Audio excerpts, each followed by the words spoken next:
Fikri. Welcome home GP Pelita. Senang kembali ketemu dengan saudara di ibadah yang keempat.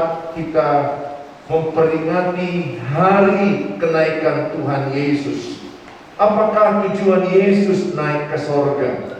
Dan sebelumnya saya mau sampaikan bahwa sebenarnya kenaikan Tuhan Yesus satu paket dengan kelahirannya. Yang pertama dimuatkan kelahirannya, kemudian kematiannya, kemudian kebangkitannya, kemudian kenaikannya, kemudian terjadinya hari Pentakosta di hari yang ke-50.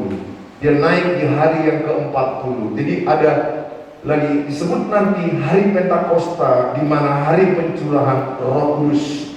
Oleh karena itu adalah semuanya satu paket yang tidak bisa dipisahkan dari kelahiran, kematian, kebangkitan pada hari ketiga. Pada hari yang ke-40 dia naik, dan pada hari yang ke-50 terjadi yang namanya pencurahan Roh Kudus, yaitu disebut hari Pentakosta. Nah, apakah tujuan Yesus naik ke sorga? Saudara, hari ini kita belajar supaya saudara dan saya mengenal sorga. Karena akhir-akhir ini banyak orang sepertinya nggak percaya ada sorga dan neraka. Tetapi apa kata Alkitab tentang sorga? Tujuan Yesus naik ke sorga dalam Yohanes 14 ayat 1 sampai kepada ayat yang ketiga. Mari sama-sama kita membaca ayat ini. Ayat 1 sampai kepada ayat yang ketiga. 1, 2, ya. Janganlah gelisah hatimu. Percayalah kepada Allah, percayalah juga kepadaku. Di rumah Bapakku banyak tempat tinggal. Jika tidak demikian, tentu aku mengatakannya kepadamu, sebab aku pergi ke situ untuk menyediakan tempat bagimu. Dan apabila aku telah pergi ke situ dan telah menyediakan tempat bagimu, aku akan datang kembali dan membawa kamu ke tempatku, supaya di tempat di mana aku berada, kamu pun berada. Luar biasa hati Yesus kepada kita. Luar biasa pikiran Yesus, supaya di mana dia berada, kita berada. Saudara yang saya kasihi, yang pertama kita akan belajar pada ayat yang pertama ada berkata, janganlah gelisah hatimu, percayalah kepada Allah, percayalah juga kepadaku. Ayat ini mengajak kita yang mungkin lagi gelisah di masa-masa pandemi ini, gelisah dalam kesehatan seperti yang pernah saya alami, gelisah di dalam keuangan, gelisah di dalam pekerjaan, gelisah mungkin di dalam perjodohan. Beberapa di antaramu sudah usianya jatuh tempo seperti deposito, sehingga engkau merasa gelisah. Kalau dulu umur 17 tahun, siapa yang jadi jodohku? Sekarang setelah umur 35 mulai berpikir siapa saja menjadi. Saya berharap tidak itu yang terjadi padamu. Tetap engkau percaya yang terbaik yang diberikan Tuhan kepadamu. Amin. Saya berdoa bagi saudara yang usianya 30, 35, jangan gelisah hatimu. Katakan, yang terbaik Tuhan berikan kepadamu. Kalau tanya orang kepadamu, mana jodohmu? On the way. Amin. Sehingga saudara, bagaimana caranya menghilangkan gelisah? Percayalah kepada Allah, percayalah juga kepadaku. Jadi perintah Tuhan menghilangkan gelisah, menghilangkan cemas adalah percayalah kepada Allah, percayalah juga kepadaku. Ini yang saya lakukan ketika saya mengalami masa-masa kegelisahan yang cukup berat.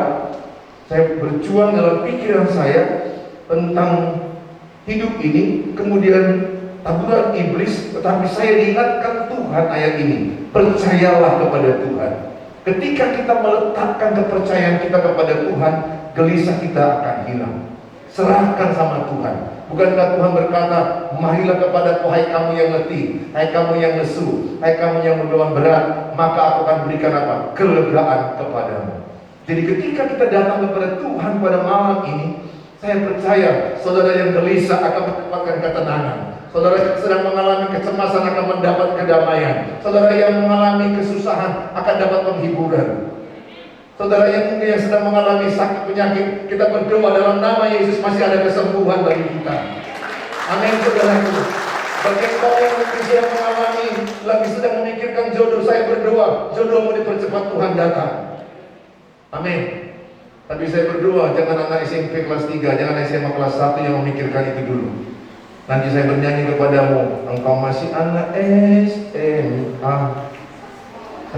Entah apa lagunya lagi. Kalian yang tahu lagu itu. Ya, paling tidak engkau mungkin sudah kuliah, sudah tamat, engkau berdoa. Saya berdoa yang terbaik diberikan Tuhan kepada saudara. Amin, saudara. Saya berdoa juga usahamu diberkati Tuhan, perjalananmu diberkati Tuhan, apa yang kau kerjakan diberkati Tuhan. Karena Tuhan adalah Tuhan yang baik. Dia yang memberkati setiap kita pada malam hari ini. Percayalah, hidupmu belum selesai. Tuhan masih sedang bekerja luar biasa dalam hidupmu. Hanya engkau sedang masuk dalam proses. Saudara yang saya kasihi, kita belajar. Hari ini tujuan Yesus naik ke surga. Yang pertama adalah memberikan kepastian surga itu ada. Katakan sama-sama, surga itu ada. Siapa yang pernah waktu kecil menghayalkan surga? Waktu kecil yang menghayalkan surga, coba angkat tangan. Yang pernah masa kecilnya menghayalkan surga. Apa yang kau hayalkan ketika itu? Nanti di surga apa? Terbang-terbang. Nanti di surga menghilang-menghilang. Ada lagi yang bilang nanti di surga dari pagi sampai malam menyembah terus. Baru ada yang bilang kalau menyembah terus kapan main gamenya? Yang pemain game jadi kebingungan. Ada nggak internet di surga? Saudara, kita akan belajar apa kata Alkitab bahwa ada kepastian surga. Yohanes 14 ayat yang kedua. Pada Yohanes 14 ayat yang kedua, di rumah Bapakku banyak tempat tinggal. Jika tidak demikian, tentu aku mengatakannya kepadamu, sebab aku pergi ke situ untuk menyediakan tempat bagimu. Di rumah Bapakku banyak tempat tinggal. Jadi kata tempat tinggal adalah Bapa itu tinggalnya di mana? Allah itu tinggalnya di mana? Di sorga. Jadi di sorga itu banyak kamar-kamar, banyak rumah-rumah yang disediakan bagi orang yang percaya padanya.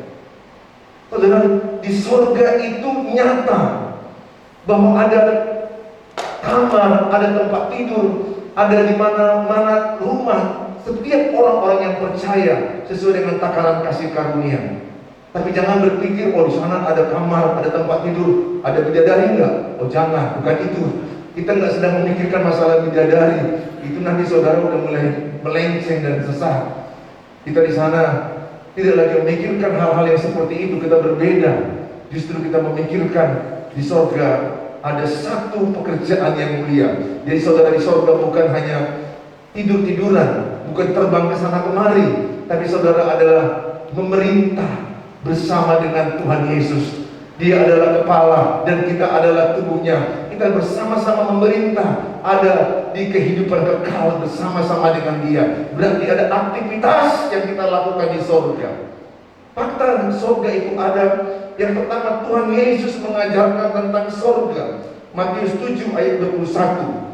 Bukan setiap orang yang berseru kepadaku Tuhan, Tuhan akan masuk ke dalam kerajaan sorga, melainkan dia yang melakukan kehendak Bapakku yang di sorga.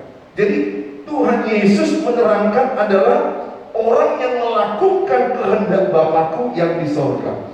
Apa yang Tuhan perintahkan kepada kita? Yang pertama adalah percaya kepada Tuhan Yesus. Itu jalan kebenaran dan keselamatan. Jadi kalau kita mau masuk surga, Yohanes 14 ya anak, tidak ada jalan lain kecuali Tuhan Yesus. Oleh karena itu, sebagaimanapun hidupmu, jangan pernah jual imanmu kepada Yesus. Jangan pernah jual kepercayaanmu kepada Yesus. Sekali mengikut Yesus, sampai mati mengikut Yesus. Sekali mengikut Yesus, katakan selama-lamanya mengikut Yesus. Amin. Kalau saya katakan sekali ikut Yesus, katakan selama-lamanya ikut Yesus. Sekali mengikut Yesus. Jadi kalau mungkin usiamu sudah 35 belum dapat jodoh, kemudian datang si Muiz, datang si Abdul, dengan bawa mobil, dengan bawa segala macam, berkata, "Dek Ratna, maukah engkau menjual Yesusmu? Maukah engkau meninggalkan Yesusmu? Oh, lihatlah abang ini ganteng, punya mobil." Kau jawab apa? Kau jawab yes atau no? Oh, sama sih jawabnya, mulai-mulai ragu. Engkau harus dengan iman berkata, "No way." Amin. Tidak akan pernah. Tapi beberapa orang mulai meninggalkan Yesus hanya gara-gara harta dunia ini. Yesus menerangkan tentang surga, mengajarkan surga. Berarti apa? Ada surga. Surga itu ada. Maka dia mereka yang melakukan kehendak Bapa, bukan hanya yang berseru-seru masuk kerajaan surga, tapi yang melakukan kehendak Bapa. Inti melakukan kehendak Bapa itu dua. Yang pertama adalah mengasihi Tuhan, yang kedua mengasihi sesama.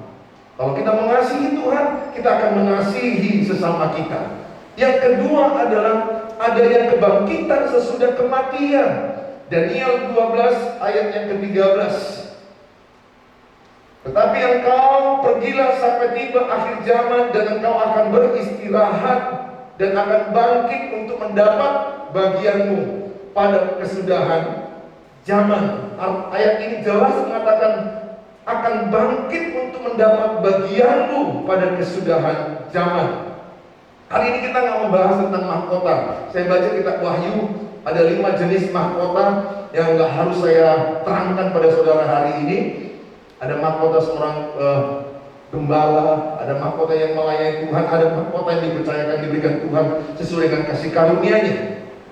Tapi ayat ini jelas menekankan dan akan bangkit untuk mendapat bagianmu pada kesudahan zaman. Artinya bahwa Allah telah berfirman kepada Daniel, "Pergilah, teruslah melayani Tuhan. Di dunia ini engkau bukan tempat beristirahat, tapi bekerjalah, menangkan jiwa-jiwa, jadikanlah segala bangsa muridku." Salah satu yang paling penting dari kenaikan Yesus adalah kita pergi menjadikan segala bangsa adalah murid Yesus. Dan setelah kita menyelesaikan pertandingan, kita baru beristirahat. Jadi di dunia ini bukan tempat istirahat kita, tapi tempat di mana kita nanti ada di kehidupan kekal bersama dengan Dia selama-lamanya. Nah saudara, jadi ayat ini jelas menerangkan ada kebangkitan setelah kematian. Yang ketiga adalah surga itu tempat kediaman Allah.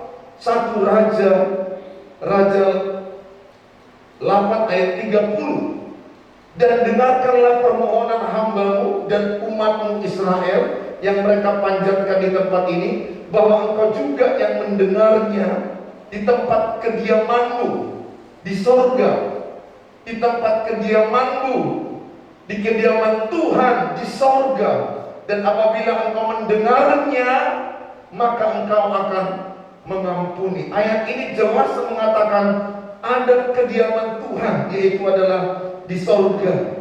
Oleh karena itu, setiap saudara dan saya, berapa banyak yang percaya bahwa sorga itu nyata ada. Amin, saudaraku. Sorga itu ada, neraka itu ada. Jadi bukan halusinasi, bukan dongeng, bukan sekedar cerita, tetapi itu adalah fakta. Sorga itu ada.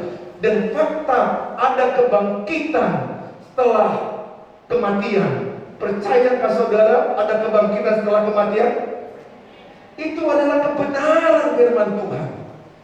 Oleh karena itu saudara, kita jangan berfokus kepada hidup yang tidak kekal, tapi kita berfokus kepada hidup yang kekal. Di dunia ini berapa lama sih hidup? Mazmur 90 ayat yang ke-10 berkata, paling pun 70, kalaupun hebat 80, itu pun sudah disertai dengan kesukaran dan penderitaan. Jadi fokus kita orang percaya bukan lagi hidup kepada yang tidak kekal di dunia ini, tapi kepada yang kekal selama-lamanya. Dan di sorga kita nanti akan memuji Tuhan bersama dengan malaikat di sorga. Kita akan memuji dan menyembah Tuhan yang luar biasa itu. Amin. Berapa banyak yang kepingin bahwa dia akan bersama dengan malaikat menyembah Tuhan di sorga. Amin, saudara. Bersama malaikat di surga, masuk Kayaknya lagunya dari Gus tahu ya? Belum? Tahu lagu ini? Berapa yang tahu lagu lama? Ini lagu lama. Beberapa di antara belum lahir, udah lahir lagu ini. Saya teringat lagu ini, bahwa di sorga bersama dengan malaikat, saudara.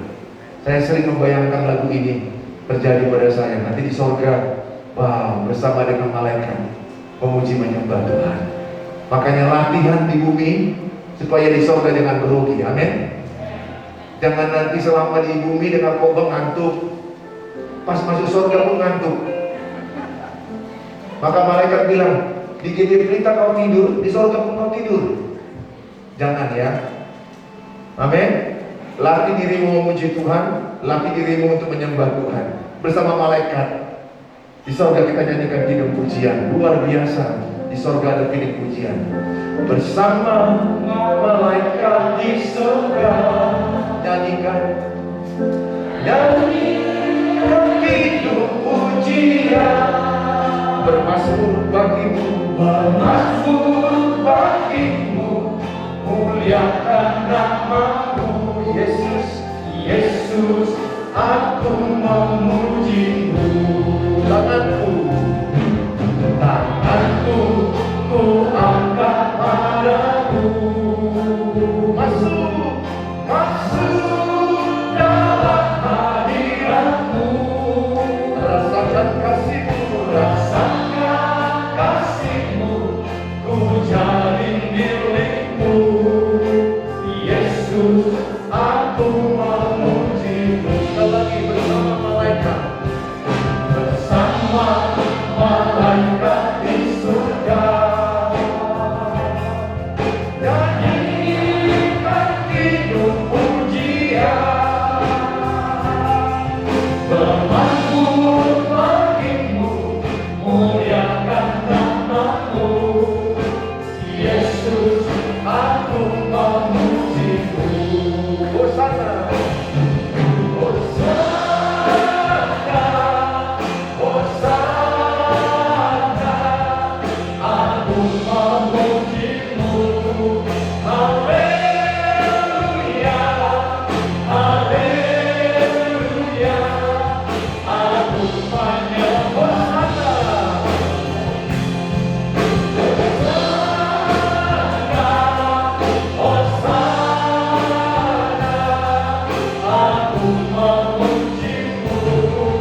Haleluya, haleluya, aku menyembah.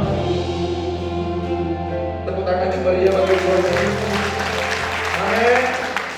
Nanti di surga saudara bersama dengan malaikat memuji, menyembah Tuhan. Amin. Latihannya di mana? Di bumi ini. Latih dirimu di bumi beribadah supaya di surga jangan grogi. Ya, jangan sampai di surga nanti saudara grogi menyembah Tuhan. Latih dirimu dengan firman Tuhan. Yang kedua adalah menyediakan tempat bagi kita. Tuhan Yesus sangat baik. Menyediakan tempat bagi saya, bagi saudara yang percaya kepadanya. Maka Yohanes 14 ayat 2 dikatakan, saudaraku, tujuan Yesus salah satu yang paling penting selain menggenapi firman Allah, yang kedua adalah yang paling penting adalah bahwa dia menyediakan tempat bagi kita. Maka dikatakan adalah, sebab aku pergi ke situ untuk menyediakan tempat bagimu. Luar biasa. Bukankah kalau pengalaman pergi perjalanan ke luar kota, kemudian ada orang yang engkau kenal di sana, kemudian menyediakan tempat, menyediakan kamar, menyediakan rumah, menyediakan tempat yang bagus, saudara senang. Saudara merasa senang, bahwa terima kasih. Atau saudara pergi ke hotel melihat ada tempat yang bagus, saudara senang, waduh terima kasih. Karena mereka melayani, menyediakan tempat. Itulah hati Yesus kepadamu. Itulah hati Yesus kepada saya. Betapa dia memikirkan hidupmu. Murid-murid Yesus tadi kata gelisah karena mereka cemas. Mereka akan berpisah dengan Yesus, guru mereka yang mereka ikuti. Tiba-tiba Tuhan berkata, tiba waktunya aku akan pergi ke rumah Bapa. Murid-muridnya gelisah. kebingungan, bagaimana kami, bagaimana nasib kami. Tapi Tuhan berkata, lebih baik aku pergi ke rumah Bapa, karena aku akan mencurahkan Roh Kudus kepadamu, dan Roh Kudus itu tinggal dalam hatimu. Karena sekarang Yesus yang kita sembah itu, Dia naik di surga, duduk di sebelah kanan Allah Bapa, dan Roh Kudus dicurahkan kepada kita. Dan tubuh kita adalah rumah bait Roh Kudus. Itu jauh lebih luar biasa, karena Roh Kudus itu bukan ada di luar, tapi ada dalam diri kita. Makanya saudaraku yang saya kasihi, saya mengajak setiap kita sama-sama untuk benar-benar mengambil keputusan pada hari ini, bahwa Tuhan Yesus sudah menyediakan tempat bagimu. 1 Yohanes 5, 11, 12, 13 berkata, siapa yang percaya kepada anaknya akan memperoleh hidup yang kekal. Jadi saudara yang sudah memperoleh Yesus di hatimu, engkau sudah memperoleh hidup yang kekal. Jangan ragu lagi. Itu 1 Yohanes 5, 11, 12, 13. Jadi kalau ada orang bertanya kepadamu, setelah engkau meninggal, kemana pergi?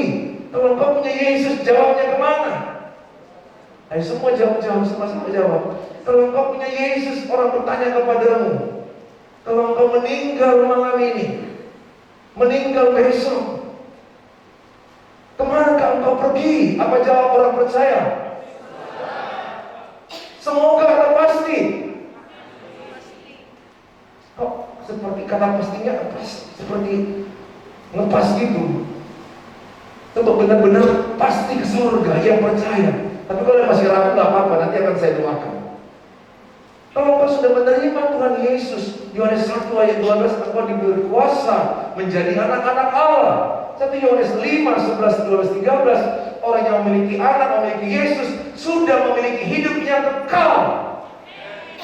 Yohanes 10 ayat 28 dikatakan, engkau tidak lagi binasa, tidak binasa, pasti memperoleh hidup kekal. Yohanes 10 ayat 28 bukan berkata semoga, pasti.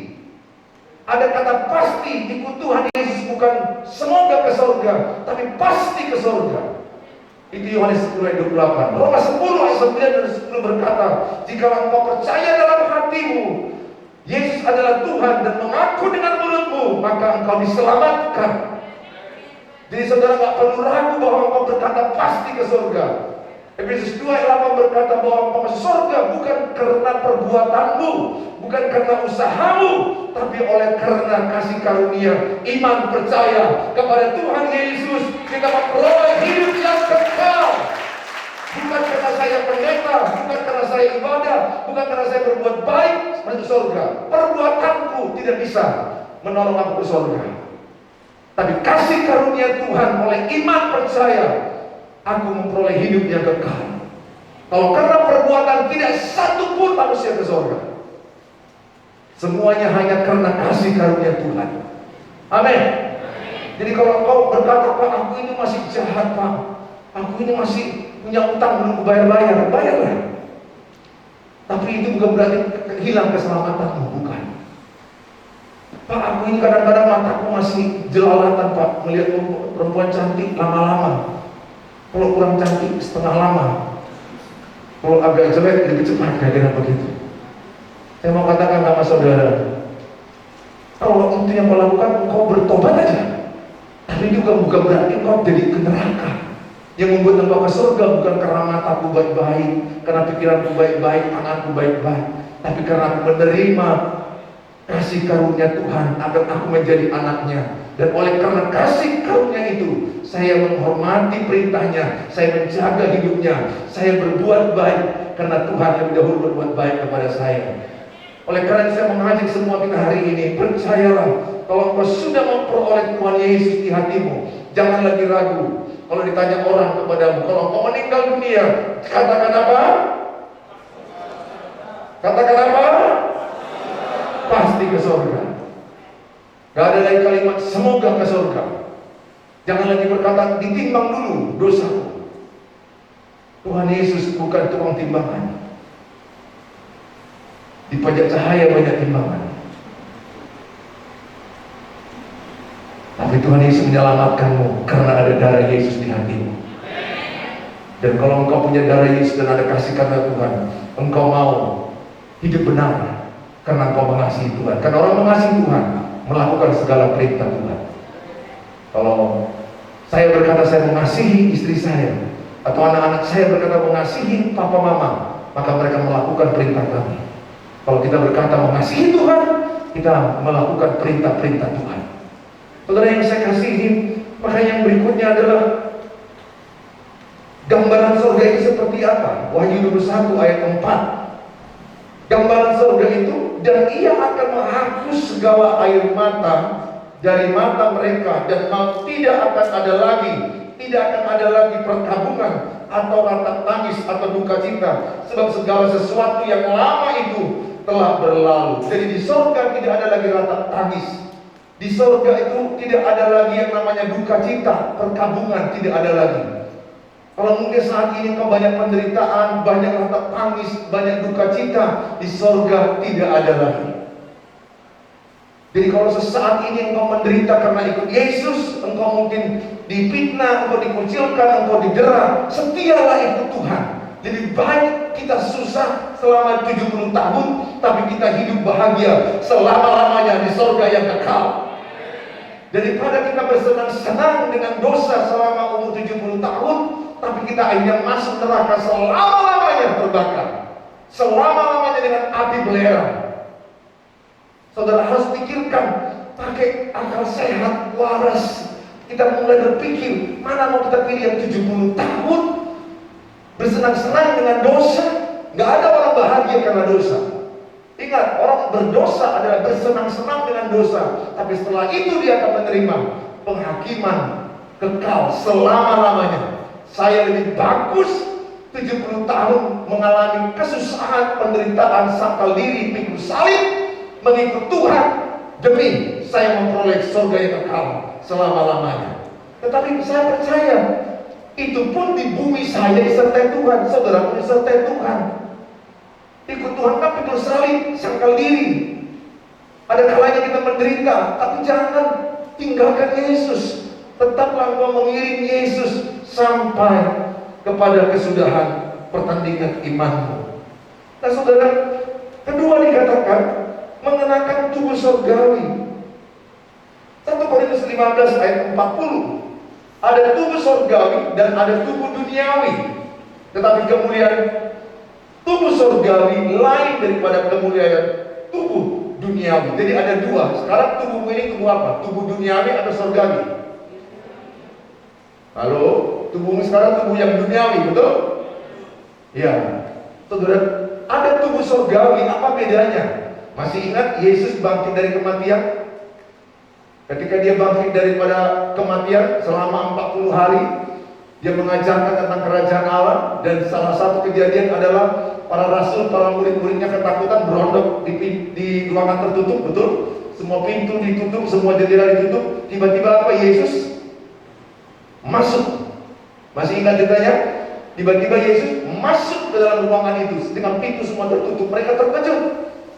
Itu gambaran tubuh kemuliaan. Jadi tubuh kemuliaan tidak dibatasi oleh ruang waktu, enggak dibatasi oleh ruang tempat. Jadi saudara bisa aja kemana-mana, bisa aja terjadi seperti itu. Enggak dibatasi ruang tempat dan ruang waktu. Karena tubuhmu bukan lagi tubuh duniawi, tapi tubuh kemuliaan, tubuh surgawi.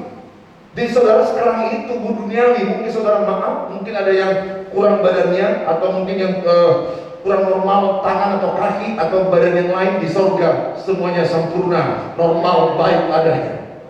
Bahkan saya berdoa bagi engkau yang mungkin punya jerawat-jerawat, susah dibuat jerawatmu, di surga marhilong tanpa bekas. Artinya saya percaya apa yang kurang di dunia ini, tubuh kemuliaan. Tidak ada lagi sakit penyakit, tidak ada lagi duka cita, tidak ada lagi air mata, tidak ada lagi engkau rata tangis, tapi yang ada engkau sukacita, memuji menyembah Tuhan. Bahkan di surga dikatakan jalannya aja dari mana? Terbuat dari emas. Jangan langsung pikir, Mak, 1 gram 2 juta. Jangan, kita nggak berpikir di surga itu masalah emas. Saya hanya berpikir di surga itu saya ikut Yesus, itu yang penting. Bagi saya bukan target emas atau segala bonus-bonus surga, mahkota, jalannya emas, bukan. Itu udah agak menyimpang nanti kalau itu fokusmu. Dia sama dengan fokus orang lain. Di surga katanya ada bidadari, 72 bidadari menanti dia. Satu aja istriku, aku kan sudah tidak mudah. 72 bidadari. Kepercayaan orang masing-masing beda-beda. Halo? Ada sini anak-anak muda menghayalkan itu? Jangan menghayalkan juga, ibu menghayalkan, waduh ini aja ada 10 gram. Di sana surga jalannya dari emas. 1 gram 2 juta, udah bisa bangun rumah. Nggak bisa lagi. Di surga itu gak pikiran masalah itu lagi. Karena kamu udah hidup bersama dengan dia. Cara berpikirmu, pikiran ilahi yang luar biasa. Saudara, percaya engkau akan memperoleh tubuh surgawi, amin?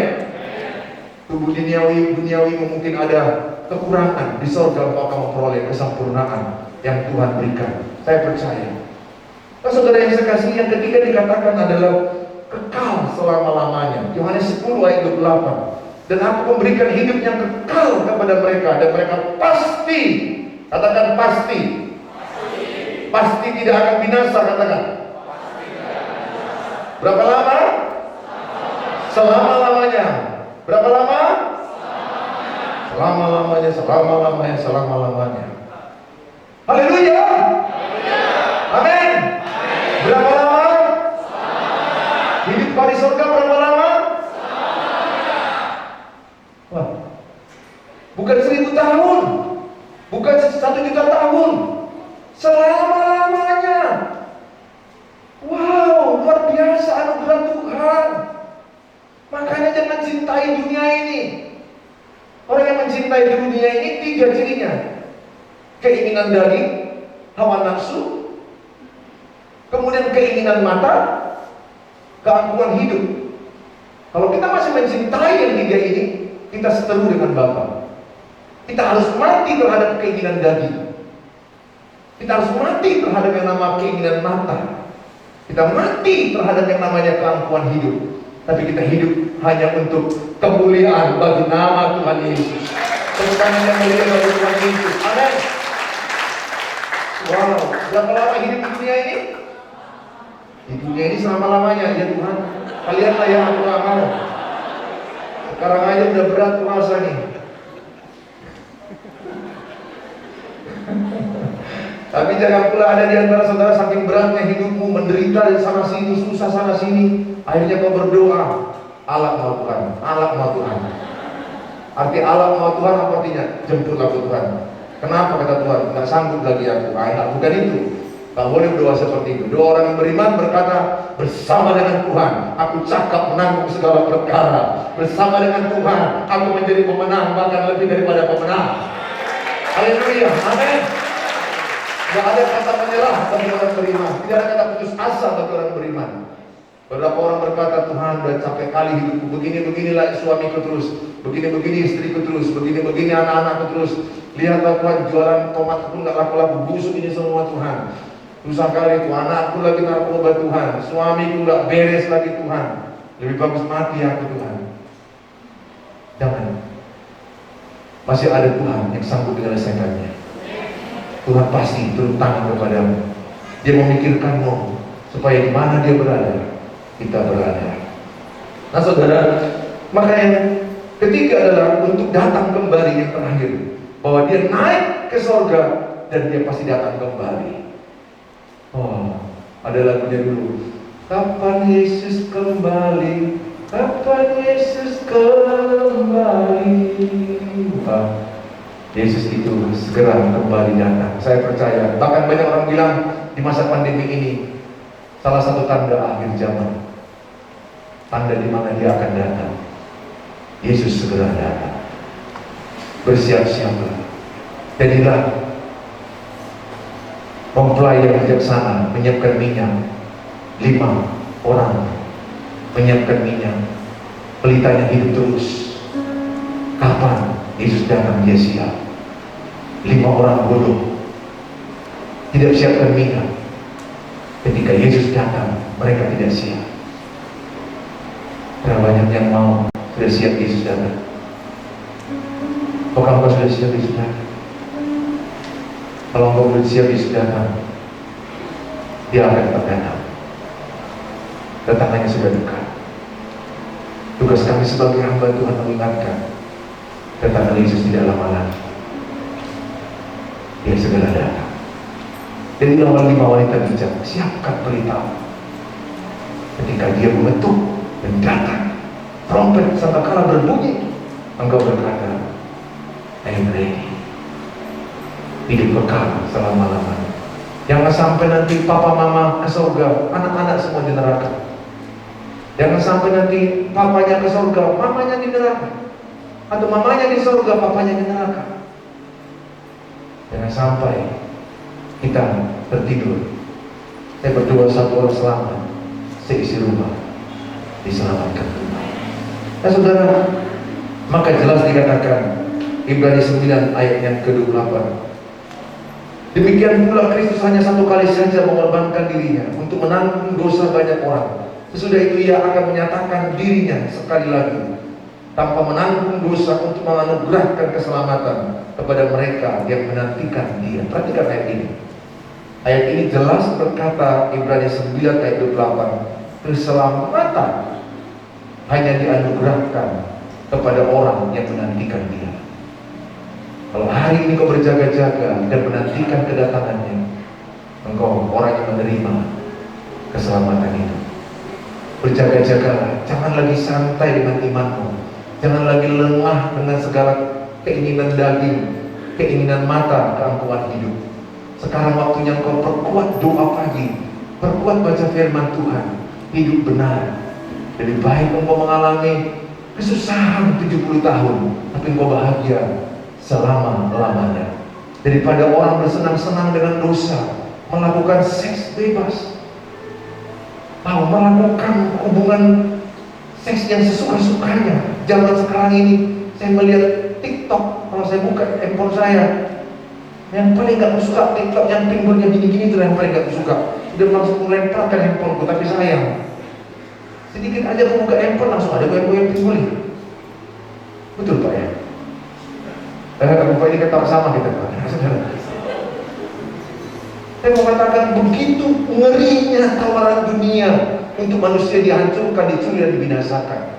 Kalau nggak berjaga-jaga mata kita, nggak berjaga-jaga pikiran kita, kita bisa lengah. Ingat 1 Petrus 5 ayat 8, iblis berkeliling mencari mangsa. Orang yang berjaga-jaga akan diselamatkan. Saya mau saudara dan saya orang yang berjaga-jaga. Amin saudara. Saya berdoa setiap saudara akan memperoleh anugerah keselamatan, bukan karena usahamu, bukan karena perbuatanmu, tapi karena anugerah Tuhan. Dan oleh anugerah Tuhan kita diselamatkan. Dan oleh anugerah Tuhan hidupmu juga benar. Orang yang menerima kasih karunia Tuhan, ciri-cirinya hidupnya lebih benar. Tapi kalau saya berkata saya menerima kasih karunia Tuhan, hidupku tidak benar, itu sesat. Yang benar orang yang menerima kasih karunia Tuhan, hidupnya semakin lebih benar, lebih giat, lebih sungguh-sungguh, lebih takut akan Tuhan. Bukan sempurna saja, bukan sempurna. Bisa aja kita masih ada kelemahan. Tepuk tangan yang mulia bagi Tuhan Yesus.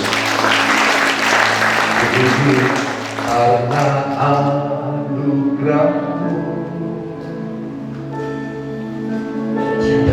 satu dapat ku banggakan, semua karena cinta-Mu. Inilah hidupku, ini hidupku, rintis jalanku. Yesus, Yesus, terang harapanku. Ku dapat hidup di luar kasih-Mu, Bapa.